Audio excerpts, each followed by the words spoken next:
December 16, 1944, before dawn, German infantry pushed through the fog-choked forests of the Ardennes. Snow crunches under boots. Breath clouds the frozen air. For the veterans among them, it feels routine. The forest offers cover. Foxholes offer safety. Artillery? Predictable, but then, the sky explodes. American shells scream overhead, yet they do not strike the ground. They burst in mid-air, 30 feet above the marching men. In an instant, steel fragments rain downward like a storm of knives, ditches, trenches, even thick tree trunks. None of it offers protection. Foxholes, once sanctuaries, become shallow graves. The canopy itself shatters. Branches twist into jagged spears, hurled in every direction. The forest is no longer shelter. It is a trap. Panic spreads faster than the shrapnel. Veterans who had survived Stalingrad and Kursk now realize no training, no instinct, no cover will save them. And in the frozen chaos, a whisper rises among the survivors. The Americans have a weapon that can see us. The German soldiers who survived that first bombardment could not have known it, but they had just encountered one of the most closely guarded secrets of the entire war. Inside each American artillery shell was a fuse unlike anything seen before. It wasn't just a timer. It wasn't just a pressure trigger. It was, in effect, a tiny radar brain. The proximity fuse. As the shell arsed through the frozen sky, this miniature sensor continuously sent out radio signals, searching for the ground or for men. The instant it reached the perfect height, 30, 40, 50 feet above the earth, it detonated. Not too high, not too low, always at the exact moment of maximum destruction. Supreme Allied Commander Dwight D. Eisenhower would later call it one of the decisive weapons of the war. General George S. Patton, whose armies relied heavily on it during the desperate drive to relieve Bastogne, went even further. He declared, "The funny fuse won the Battle of the Bulge." That was no exaggeration. The fuse was so secret that until 1945 it was classified at a level even higher than the atomic bomb. Factories across America were producing tens of thousands every day, yet even the workers who built them had no idea what they were making. To German soldiers, the weapon seemed supernatural. To American gunners, it was the closest thing to magic they would ever touch.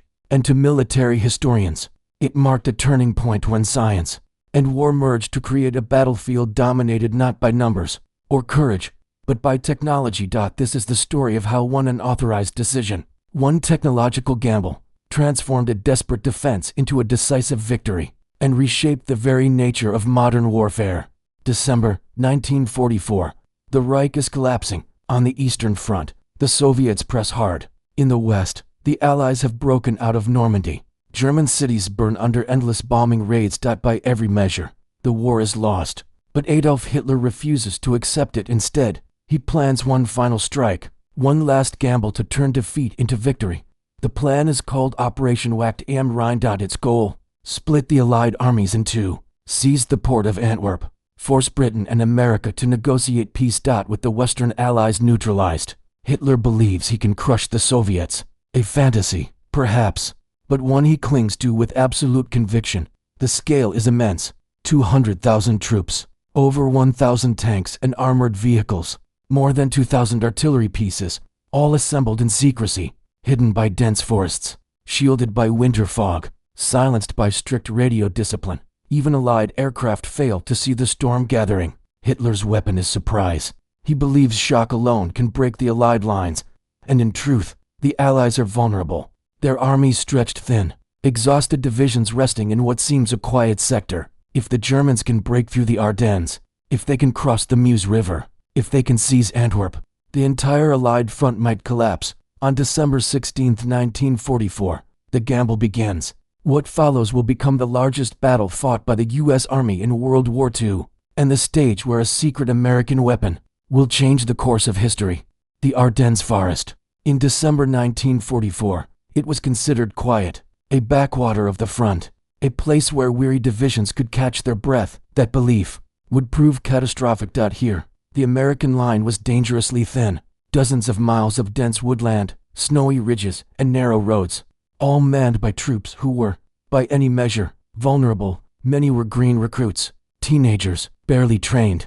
They had fired their rifles in practice, but few had ever faced the chaos of battle. Beside them stood veterans, men who had fought in Normandy, in Holland, in France. They had survived months of combat, only to be sent here, to the Ardennes, for rest and recovery, together. This mix of raw rookies and exhausted veterans formed a fragile line. On maps, it looked respectable. In reality, it was paper-thin. American commanders believed the Ardennes was safe. The terrain was brutal, dense forests, steep hills, narrow valleys. The weather was worse: snow, fog, freezing cold. They assumed no major German force could push through here. But the Germans were already moving. 200,000 men, over 1,000 tanks and armored vehicles, silently assembling just beyond the tree line. Allied intelligence missed it. Reconnaissance flights were grounded by weather. Radio silence kept the buildup hidden. Reports of German movement were dismissed as routine. So, on the eve of December 16th, American soldiers in the Ardennes thought they were safe, resting, recovering, guarding a quiet sector. But in truth, they were standing on the weakest link in the entire Allied line.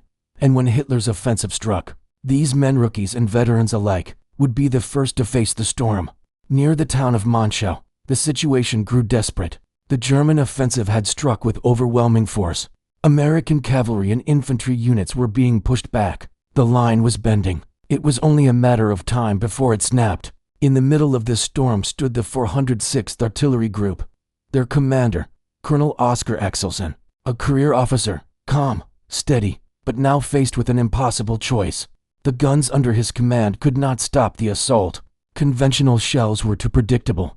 The Germans knew how to take cover, how to ride out barrages, how to push forward once the fire lifted. But locked inside his ammunition dumps was something different. A weapon so secret it had been guarded like the atomic bomb. The proximity fuse. Orders from the highest levels were clear. It was forbidden for ground use. If the Germans captured one, they might copy it. And so, the fuse was restricted to anti-aircraft defense only. But Axelsen looked at the battlefield. He saw his cavalry being overrun. He saw the German columns advancing with unstoppable weight. And he understood the truth. If he obeyed orders, his men would be destroyed. If he disobeyed, they might survive. It was a choice between the rulebook and reality. Axelsen chose reality. He gave the order: load the shells with proximity fuses. Fire at the advancing Germans. The gunners obeyed. Moments later, the forest erupted. Shells detonated in the air, high above the enemy. Steel fragments rained down in lethal cones. Foxholes, ditches, tree cover, none of it mattered. The German advance stalled in shock. Soldiers fell by the dozens. Formations broke apart. For the first time, American artillery had turned the very sky into a weapon. Colonel Axelsen had just rewritten the rules of the battlefield. The order was given. The shells were fired, and over the snow-covered fields near Monschau, the battlefield changed forever. German infantry, advancing in disciplined formations, suddenly felt the sky burst apart above them. The explosions came not from the ground, but from the air, 30, 40 feet overhead, each shell detonating with perfect precision. A storm of steel fragments slashed downward. Men collapsed where they stood. Others were hit even inside their foxholes. Fragments plunging straight down into positions they thought were safe. Ditches, trenches, even the thick trunks of Ardennes pines offered no protection for years. German veterans had trusted their instincts against artillery. They knew how to hug the earth, how to take cover at the right moment, how to survive a barrage. But this was different. This was unnatural. No cover worked. No tactic mattered. One survivor later said it felt as if the air itself had turned against us. The effect on morale was immediate. Entire squads broke apart. Veterans who had fought at Stalingrad, Kursk, and Normandy were left stunned. They could not predict it. They could not escape it. To the Americans, the results were astonishing. What had been an unstoppable advance only moments before was now chaos. The German attack had slowed. Formations that had marched forward with confidence were scattered and bleeding. The first test of the proximity fuse on the ground had succeeded. A single American decision had stopped the Germans cold outside Monschau and across the snowy forests of the Ardennes. A new kind of warfare had just begun. So what made these shells so different? How could they find their targets in the air with such uncanny precision? The secret lay in the fuse. Not a simple timer, not a mechanical trigger, but a tiny radar set. Each fuse was about the size of a coffee can. Inside were over 100 delicate parts, among them miniature vacuum tubes, no larger than the tip of a finger. These tiny tubes were the miracle. Redesigned from radio technology, they could survive the brutal shock of firing. When the shell was launched, It experienced 20,000 times the force of gravity, enough to crush glass, twist metal, or tear apart normal electronics. Yet the fuse held together. It spun at thousands of revolutions per second. It endured the searing heat of the gun barrel, then the freezing cold of the upper atmosphere. And through it all, it remained alive. As the shell flew, the fuse sent out radio waves. They bounced back from the ground, from trees, from the bodies of advancing soldiers. When the signal reached the exact strength that matched the perfect burst height, usually 30 to 50 feet, the fuse triggered detonation.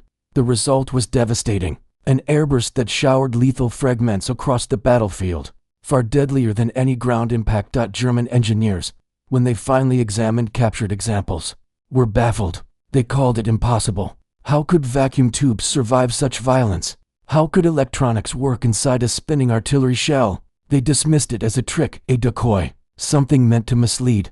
But it was no trick. It was American science pushed to its limits. And it had just given U.S. artillery the deadliest upgrade in history. The proximity fuse was not an accident. It was the result of one of the most secret scientific efforts of the entire war. The project was run by the Johns Hopkins Applied Physics Laboratory. Its director, Dr. Merle, a brilliant physicist with a single mission: to make radar small enough and tough enough to fit inside an artillery shell.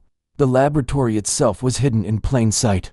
From the outside, it looked like an abandoned used car dealership in Silver Spring, Maryland. From the inside, it was a hive of activity. Scientists, engineers, and technicians working day and night on a device few of them fully understood. At its peak, the project employed 3% of all physicists in the United States, men and women pulled from universities, industries, and research labs. It was a concentration of talent rivaled only by the Manhattan Project itself. And the secrecy? It was absolute. Security around the fuse was tighter than almost any other weapon, even stricter than the atomic bomb, because a single captured example could be copied in months. Workers were never told what they were building. Each person handled only a fragment of the process. No one was allowed to discuss their work, even with family. Every component was tracked, every fuse stamped with a serial number. The stakes were that high. The technical challenge seemed impossible. Normal radio tubes shattered under the shock of firing. Circuits failed in the cold. Batteries died mid-flight. But Tuve and his team refused to quit. Through relentless testing and redesign, they made the impossible real. The result was a weapon so advanced, so secret, that even American commanders hesitated to use it. But soon, the battlefield would force their hand. Word reached headquarters fast. Reports from Monschau were terse and alarming. The German advance had been halted, not by tanks, not by infantry, by artillery that burst in mid-air. Field commanders sent messages, some urgent, some incredulous. They described shells that detonated above enemy lines. They described shattered formations. They described soldiers killed inside foxholes. At Supreme Headquarters, the message caused a crisis. The proximity fuse was still a closely guarded secret. It had been cleared for anti-aircraft use only.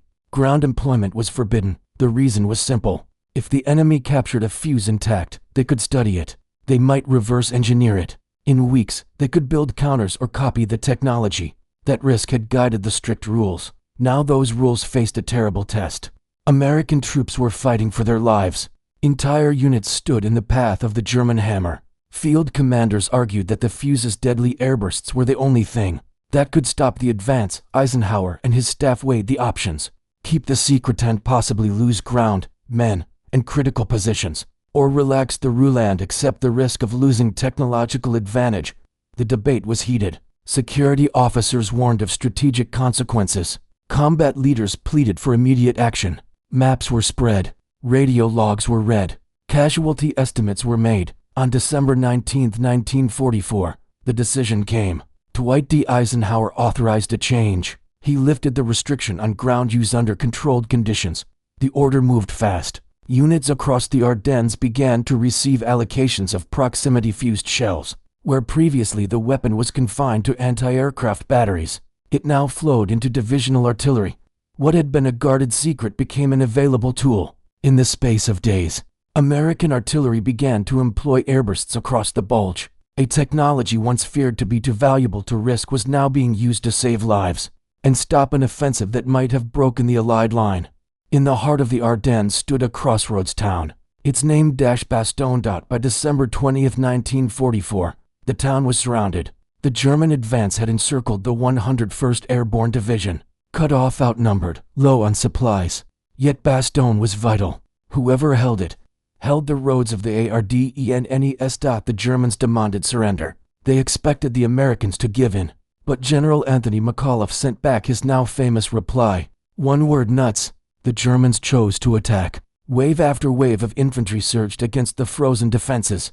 But waiting for them was American artillery. The 463rd Parachute Field Artillery Battalion had been rushed into Bastogne with their 75mm pack howitzers. In the space of 11 days, they fired more than 7,600 rounds, many of them armed with the new proximity fuses. The effect was devastating. German soldiers advancing across snowy fields were torn apart by airbursts overhead. Formations dissolved. Men who had once trusted trenches or trees found themselves cut down in seconds. And they were not alone. The 969th Field Artillery Battalion, an African-American unit, played a crucial role in Bastogne's defense. With their larger 155mm guns, they rained destruction on German positions. Their proximity-fused shells shattered attacks before they reached the town's edge. Together, these artillery units turned Bastogne into a fortress of fire. Every attempt to storm the perimeter ended in chaos and death. German commanders could not understand how the Americans held on. They did not yet realize they were facing a secret weapon, encircled, freezing, and low on hope. The paratroopers of the 101st still stood their ground, because above them, American gunners were rewriting the rules of battle. And with every shell that burst in the air, Bastogne's defenders made a statement. They would not be broken. Christmas night, 1944, snow fell softly across the Ardennes. The air was heavy with fog. For the German army, it was the perfect cover. Along the Sauer River, a German battalion moved to cross. Their plan was simple. Use the darkness. Use the mist. Slip across unseen. Take the Americans by surprise. They believed the fog would shield them. They believed the night would protect them. But they were wrong. Waiting on the far bank were American artillery observers. Behind them, batteries armed with the new proximity-fused shells. At the signal, the guns opened fire. Shells arced into the fog, but they did not strike the riverbank. They burst overhead. The result was slaughter. Thousands of fragments tore through the crossing. Men were cut down in the water. Boats shattered. Bodies floated downstream. Others tried to retreat, only to be caught in the open. The fog, their shield, became their trap. They could not see the shells. They could not see the fragments. There was nowhere to hide. General George S. Patton later recorded the moment in his diary. His words were stark. We caught a German battalion crossing the Sauer. The new posit ammunition was devastating. When the firing stopped, we counted 700 bodies. Nowhere to run. It was one of the few times in the war that casualties were counted so precisely. An entire battalion wiped out in minutes. The Christmas crossing of the Sauer River was meant to be a bold strike. Instead, it became a frozen graveyard, and another grim demonstration that American artillery, armed with proximity fuses, had changed the very nature of battle.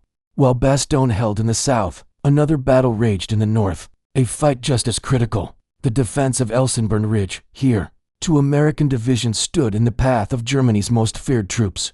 The 2nd Infantry Division, the 99th Infantry Division, facing them units of the 6th SS Panzer Army, the elite, handpicked, fanatically loyal, battle-hardened. The German plan was simple. Break through at Elsenborn, seize the roads, drive west. For 3 days, they attacked again and again. Tanks rolled forward. Infantry surged behind them. Artillery pounded the ridge. But the Americans had something new. Their artillery was not ordinary. It was armed with proximity fuses. In those 3 days, U.S. batteries fired more than 160,000 rounds. A quarter of them carried proximity fuses.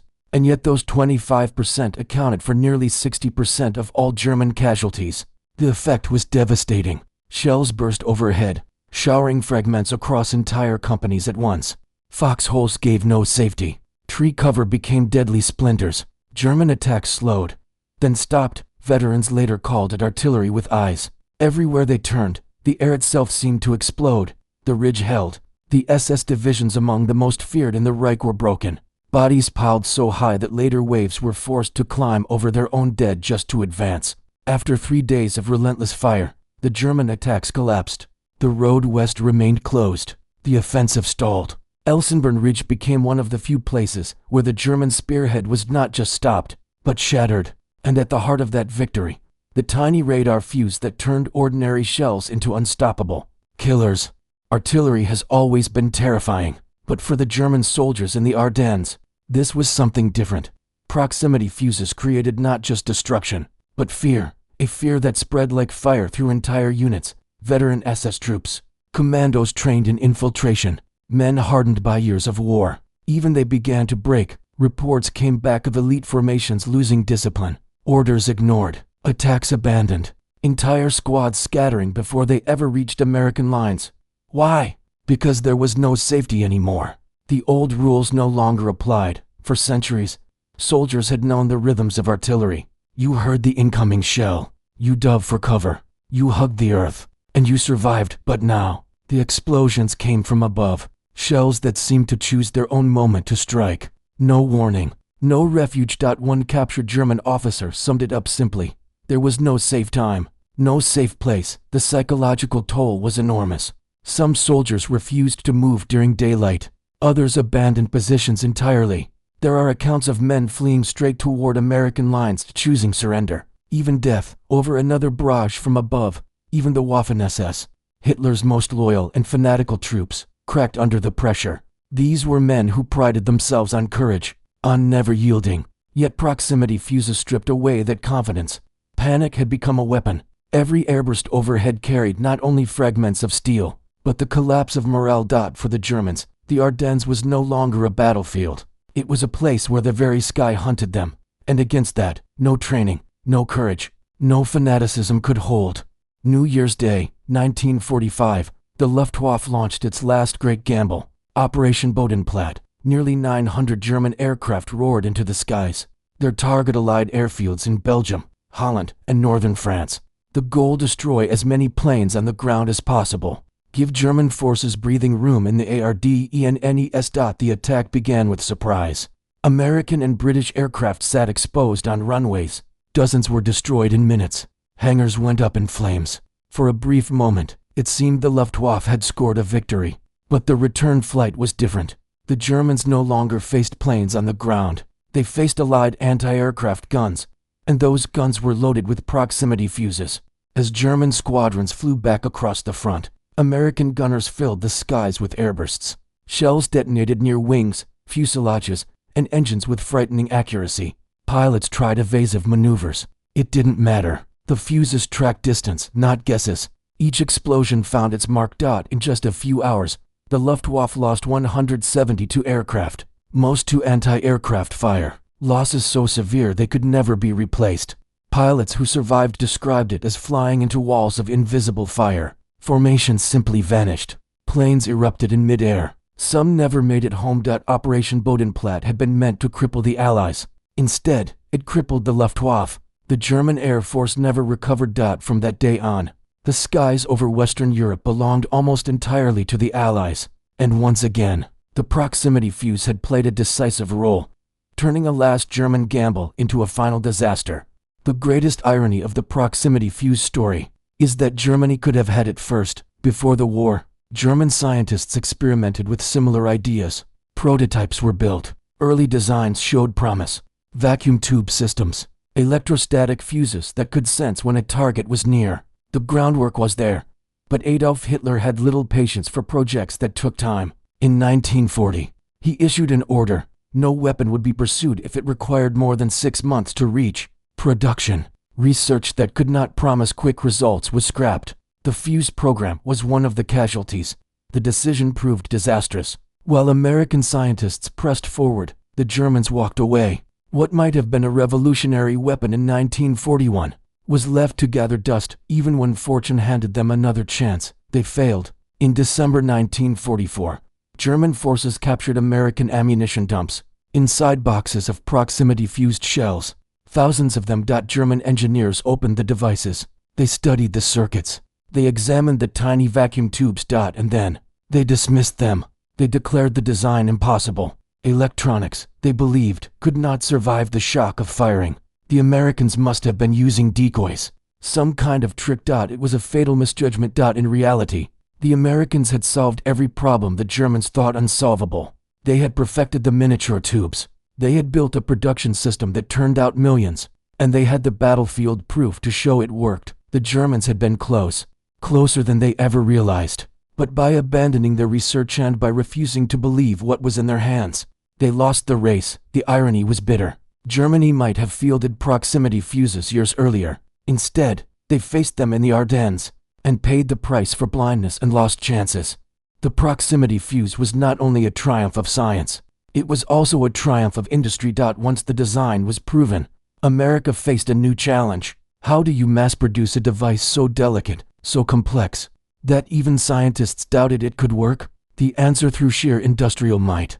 More than 100 companies across the United States were pulled into the effort. Names once tied to radios, refrigerators, and light bulbs, Crossley, RCA, General Electric, Sylvania, all converted their factories to a single purpose: building fuses. Assembly lines once meant for consumer goods now turned out instruments of war. Every wire, every tube, every soldered joint had to be perfect. A single flaw meant failure. The workforce was enormous.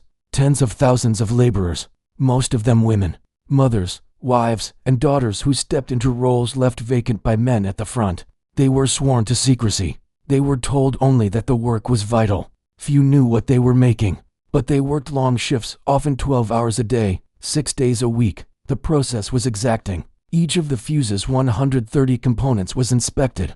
Every batch was tested. Some samples were fired from real guns just to prove reliability, and the results were staggering. In 1942, a single fuse cost more than $700 to produce. By 1945, that cost had dropped to just $18. Mass production had become so efficient that by the war's end, America was building one proximity fuse every 2 seconds. It was an industrial miracle, one that only the United States could achieve at that moment in history. Science had designed the weapon, but it was American factories and the workers who filled them that put it into the hands of soldiers on the battlefield. General George S. Patton understood artillery. He called it the king of battle, and when the proximity fuse arrived, he saw its potential instantly. His artillery commander, Brigadier General Edward Williams, began experimenting with new tactics, the most deadly of them all: time on target. The concept was simple, but devastating. Batteries spread across miles would calculate their fire so that every shell, from dozens of guns, arrived over the target at the exact same second. And when those shells carried proximity fuses, the results were apocalyptic. The sky above German units erupted at once, dozens of airbursts exploding in perfect unison, thousands of fragments raining down from every direction. Survivors gave it a name: the death bells, because when the American guns opened up, it sounded like the tolling of doom. Entire companies could be annihilated before they even had time to scatter. Convoys shredded in moments. Assault formations turned to chaos. Patton was ruthless in his use of the new fuse. Between December 22nd and December 29th, his Third Army fired more than 50,000 proximity-fused shells. They paved the way for his rapid advance north. They cleared the road to Bastogne later.